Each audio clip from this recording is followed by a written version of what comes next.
متولدین مرداد عزیز، تارot اسپیرا هستم با یه سری ویدیوهای جدید. این سری موضوع چه کنم هستش.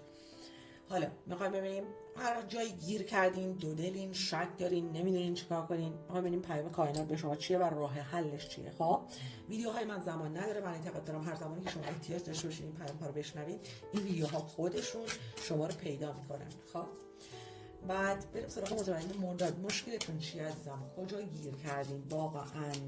خب یکی از چیزایی که من احساس میکنم اینه که یه عدتون یک تغییر بسیار عظیم در پیش رو دارین که یه خورده ترسوندتون. شیرها اصولا آدمای ترسونی نیستن، ولی نمیدونم این چیه یا انقدر بزرگه چون کل زندگیتون تحت تاثیر قرار میده که ترسوندتتون، با اینکه حس ششمتون داره بهتون میگه این خوبه، این درسته، ولی باز دست و پا داره میلرزه. خب اگر میخواین سرمایه گذاری کنین تو چیزی یا شغلتون رو عوض کنین، اصلا شک نکنین، چشماتون رو ببندین، بپرین. اگر رابطه هست، میخوام بدونین با طرف ازدواج بکنم یا نکنم، میترسم خوب از آب در نیاد، آقا بپر، این خوبه، این خوبه و سورپرایز بزرگی هم خواهد شد برای شما، یعنی فوق العاده عالیه و به پشت سرت هم اصلا نگاه نکن. من احساس میکنم این موقعیت یا این شخصی هر چیزی که هستش تمام اون خلاهای شما رو پر خواهد کرد. خب تمام اون نگرانیات خودت بعدا میفهمی که اصلا بیهوده و بیجا بوده. خب بعضیاتون هم الان در حال حاضر شدیداً احساس تنهایی میکنید، احساس میکنید تو زندگیتون یه چیزی کمه، حالا پول، عشق یا هدف، اصلا هدف ندارین. خب ولی من به شما قول میدم تو این 1 سال آینده، از زمانی که این ویدیو رو نگاه میکنین از الان تا 1 سال آینده، شرایط شما کاملا دگرگون خواهد شد. هدف نداری، هدفتو پیدا میکنی، عشق نداری، عشقتو پیدا میکنی، پول نداری، پولدار میشی، ولی یه خورده باید ریسک هم بکنی. اگه قواش نشسته باشی تو خونه در پنجره رو بسته باشی، خب من پول میخوام، من ازدواج میخوام، من عشق میخوام، نه این اتفاق نمیافته. خب ولی شما تکون میخوری. و اگر میخواید ریسکی بکنید که ترسوندتتون، من یه چیزی به شما بگم، همه به شما میگن پلای پشت سرتون رو خراب نکنید. من برعکس اینو میگم. من به شما میگم وقتی یه هدفی داشتی، یه کاری میخوای انجام بدی، بهش حس خوب داری، تمام پلای پشت سرتو بزن، خورد کن، بریز پایین. میدونی چرا؟ چون اگر پلی وجود داشته باشه، همیشه شما دودل میری جلو، لرزون لرزون میری جلو، و یه نفر بگه پخ، میگه خب یه پل هست دیگه، بودو برگردم، و هیچ وقت به نتیجه نخواهی رسید. پلای پشت سر تو خورد کن که دیگه اصلا خواستی هم نتونی برگردی، که بتونی فقط پیش بری. اینو جدی دارم میگم، مثلا در مورد این موضوع با من بحث نکنید، الان کامنت نذارید بابا نه من دارم شما میگم بپرید و پلای پشت سرتون رو خراب کنید، وگرنه به هیچ جا نمیرسید. تو همین حالتی که الان دارید باقی خواهید موند. ببینید تو همین حالت باقی میمونی، یه آدم افسرده، تنها، ناراحت. حالا بعضیاتون هم ظاهرتون رو خیلی خوب حفظ میکنین، بگو بخند، شاه، چنگول، مسافرت و از این حرفا، ولی درونتون چه خبره؟ درونتون من احساس میکنم اکثر شماها یه حس ناامیدی، خستگی، پیری، میدونی اینجوری دارین. ولی نه عزیز من، چون تو این دوره زمانی که الان این ویدیو رو می‌بینید، من احساس کنم ایده های خوبی تو سرتون هست و موقعیت خوبی تو زندگیتون هست، ولی به خاطر این منفی بودنتون یا ترس یا نگرانیتون، احتمالی که از دست بدین هستش، ولی امیدوارم این اتفاق نیفته.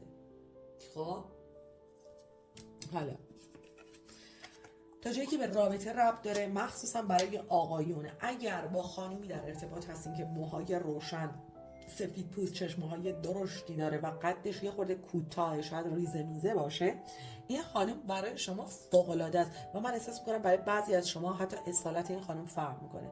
مثلا شما مال تهرانی، مال شیرازه، یا مال یک کشور دیگه است. خب ولی این خانم قابل اعتماده. حالا چه رابطه عاطفی باشه، چه رابطه کاری، مالی، هر چیزی باشه، این خانم ریزه یا سفید پوست و نسبتا جوان، یا حداقل خیلی جوان به نظر میرسه، این برای شما فوق العاده مثبت خواهد بود. خب بعد برای بعضی شما هم اگر با کسی که متولد تیر، خرداد یا تیر هستش، برای شما خیلی خوب خواهد بود. انگار این آدم کسیه که یه جایی دست شما رو میگیره. وقتی میگم دست شما رو میگیره، نه اینکه الان شما خودتون نتونین بلندشون رو پای خودتون وایسین راه برین، نه، ولی از لحاظ فکری، ایده‌ای، آرامش خب کمکتون میکنه. خب بعضی از شما که از این میترسین که نکنه این رابطه رو از دست بدم بعد تنها بمونم، حالا میتونه متأهل باشین، از طلاق میترسین، یا توی رابطه هستین میترسین فلانی بره، من دیگه تموم شده، دیگه هیچ کس تو زندگی نمیاد. من به شما قول میدم یک شخص جدید وارد زندگی شما میشه. این شخص جدید غریبه هم هستش و الان که دارین این ویدیو رو نگاه میکنید این شخص هنوز تو زندگی شما وجود ندارد، یعنی هنوز نیومده اصلا، ولی میاد. و این شخص میتونم بهتون بگم زندگی شما رو دگرگون خواهد کرد. خب اونایی که دارید درس میخونید یا امتحان یا مصاحبه‌ای در پیش دارید، من احساس میکنم خیلی هم آماده این، پس اصلا نگران نباشین وای نکنه قبول نشم، نکنه نشه، نکنه قبولم نکنه. نه، من احساس میکنم شما آمادگی این هر چیزی که هستش آمادگیشو دارین و اگر احیانا 1% ردتون کنن یا قبولتون نکنن یا حالا هرچی، مشکل از شما نیست عزیزم، مشکل جای دیگه است، برین اون رو پیدا کنین. خب بعد اونایی که خیلی نگران پول هستین، عزیز من پول برای شما از آسمون، رسما از آسمون میرسه، ولی این هرس نخورید و اعصابتون رو خورد اصلا نکنید، چون فکر میکنم بعضی از شماها توی این دوران اصلا کلا انگار زندگیتون فقط شده کار و پولتون، یعنی مثلا به چیزای دیگه انگار خیلی توجه نمیکنید، اهمیت نمیدید. میشه یه خورده حواستون رو جمع کنید، بعد شروع کنید زندگی کنید و تقسیم کنید زمان کاریتون رو با زمان شخصیتون رو با دوستاتون، با خانوادهتون. یه ددری، یه دودوری، یه پیاده روی، این زیادیه، این زیادیه. نگران پول نباشید، من به شما قول میدم گارانتی شما بی پول نمیشید. خب به بعضی از شما هم بهتون ارث میرسه، حالا این ارث یا جدیده، مثلا توی این 2-3 سال آینده اتفاق میفته و به شما ارث خواهد رسید، یا اونایی که الان درگیر ارث هستین توی این 1 سال آینده این ارث بالاخره تکلیفش مشخص میشه و خیلی هم دست و بال شما باز میکنه خیلی هم دست و بال شما رو باز میکنه. بعضیاتون یه پول بادآورده است، نه حالا حتما ارث و این حرفا، ولی یه کمک مالی، یه وام، یا یه دفعه مثلا یه سرمایه‌گذاری کردین بشه 2 برابر. من احساس میکنم یه پول بزرگ واقعا که شما وقتی این پول دستتون میاد انگار کاملا زندگیتون رو تغییر میدین. مثلا تا حالا کارمند یکی بودین، میگه خب حالا که پول دارم میرم کار خودم رو شروع میکنم، یا تا حالا اجاره نشین بودی حالا میرم خونه خودم رو میخرم. خب و این پول خیلی، این هر چیزی که هستش شاید منبعش خیلی خوشایند نباشه از جایی که میرسه یا مدلی که میرسه، ولی خیلی برای شما مثبت خواهد بود. میخواد اونایی که دنبال مهاجرت و اقامت و از این حرفا هستین و خیلی وقت منتظرین یا حالا امیدوارین که بابا پس کی، من احساس کنم 100% راه شما باز میشه و شما میرین و تنها هم نیستید. خب یا شما با خانواده یا کسی در کنارتون با هم میرین، یا به جایی سفر میکنین برای زندگی که شخص یا اشخاصی هستن که شما ساپورت میکنن. خب یه تعداد خیلی محدودتون من احساس میکنم شما اقامت سرمایه گذاری به کاری براتون درست میشه، پس دیگه نگران چی هستین؟ واقعا به چی دارید فکر میکنید؟ من نمیدونم دیگه مشکلتون چیه. خب بازم احساسی، من مردادی رو من احساساتی نمیده بودم و حتی حساس هستین ولی خیلی رومانتیک نیستین، ولی من الان فکر میکنم خیلی یه عدتون خیلی رومانتیکین. یه چیز جالب بهتون بگم، نمیدونم چرا احساس کنم برای یه تعداد خیلی محدودتون یه عشق و رابطه طولانی، مثلا یه رابطه‌ای که مثلا 5 سال 10 سال 15 سال ولی بیشتر از 5-6 ساله که تو زندگیتونه، شاید برای یه عدتون به ازدواج و با هم بودن برسه، ولی برای یه عده‌ای این اتفاق نمیفته، ولی این رابطه هیچ وقت تموم نمیشه، انگار یه رابطه عمریه، مثلا مادام العمر تا آخر عمرت شما با این آدم در ارتباط خواهی بود، هر جای دنیا باشین، بینتون مسافت باشه، اصلا جفتتون متأهل باشه، هیچ فرقی نمیکنه. چون احساس میکنم این شخص انگار توین فلیمتونه، اون نیمه گم شده‌تونه، میدونی؟ و زندگی شما باقی خواهد موند. و لطف کنید اصلا به این فکر نکنید که نتیجهش چی میخواد بشه، ما آیا با هم یه روز ازدواج میکنیم یا نمیکنیم یا به هم میرسیم. اینا مهم اصلا نیستش. مهم اینه که شما از حضور همدیگه، از ارتباط، اصلا دو تا کلمه صحبت میکنید انگار انرژیاتون دوباره فول میشه، باتریتون شارژ میشه. خب از اینش لذت ببریم. اینی که شما به آینده یه رابطه فکر کنید امروزتون رو خراب میکنید و اصلا ازش لذت هم نمیبرید. و 90% رابطه ها به خاطر استرس و فکر آینده هستش که خراب میشه. یعنی امروزتون رو شما خراب میکنید برای اینکه مثلا چرا تکلیف من مشخص نمیکنید یا آینده این رابطه میخواد چی بشه، بعد امروزت هم به فنا میره. اوکی.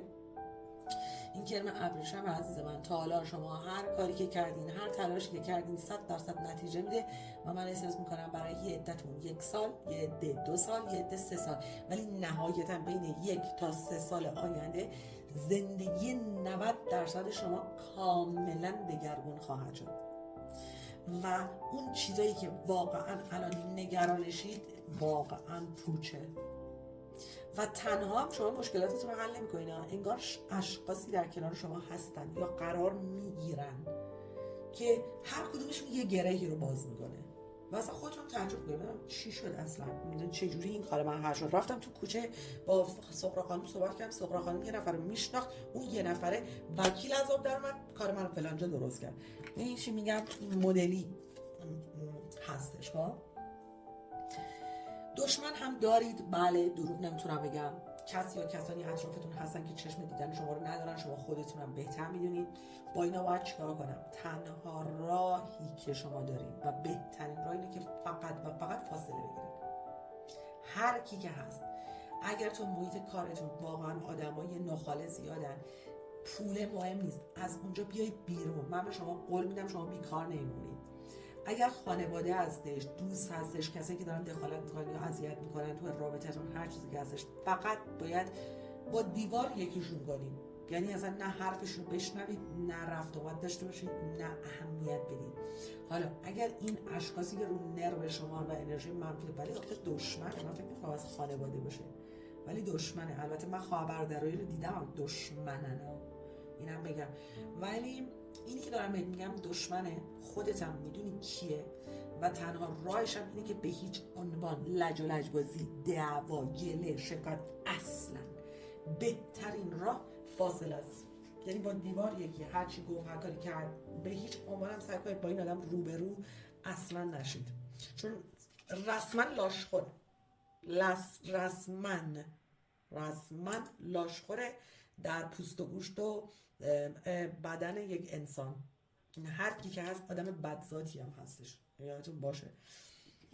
نه از چیزی میترسه، نه خجالت میکشه، نه براش مهمه چیزی، پس واسه همین میتونه خطرناک باشه. پس فقط فاصله بگیرید. البته هیچ کاری نمیتونه در حق شما انجام بده اگر فاصله بگیرید، ولی اگه بخوای باش کلکل کنی، چرا اذیتت میکنه؟ خب اینا پول، والا بلا، من یه چیزی که شما واقعا بگم دلیل نگرانی و ناراحتی شما یه دلیلی داره، بله درسته، حق داری، نه واقعا حق نداری. واقعا حق نداری. اگر احساس میکنی کسی بهت دروغ گفته یا چیزی رو داره ازت پنهان میکنه، شک نکن که ازش سر در میاری، برات رو میشه، واضح هم رو میشه، یعنی بدون هیچ شک و شبهه. قشنگ انگار یه کتاب رو باز کنن برات یه چیز رو برات افشا کنن، رسوا بشه طرفی، حالا هر چیزی که هستش، هر اون چیزی که میخوای بدونی، میخوای مچ کسی رو بگیری یا احساس میکنی کسی داره به دروغ میگه یا خیانت میکنه یا حالا هر چیزی که شاید اصلا تو هیچ اصرار هم نداشته باشی یا شاید به طرفت هم خیلی اعتماد داشته باشی، ولی کسی این وسط هستش که داره با دروغ قشنگ رسما با شما بازی میکنه، ظاهرا هم خیلی خوبه ولی دستش رو میشه بعد، یعنی هیچ جوره دیگه نمیتونه توجیهش کنه. پس حواستون رو جمع کنین. همین عزیزان، امیدوارم دوست داشته بوده باشین، فالو کنین، شیر کنین. تا ویدیوهای بعدی، فعلا بای بای.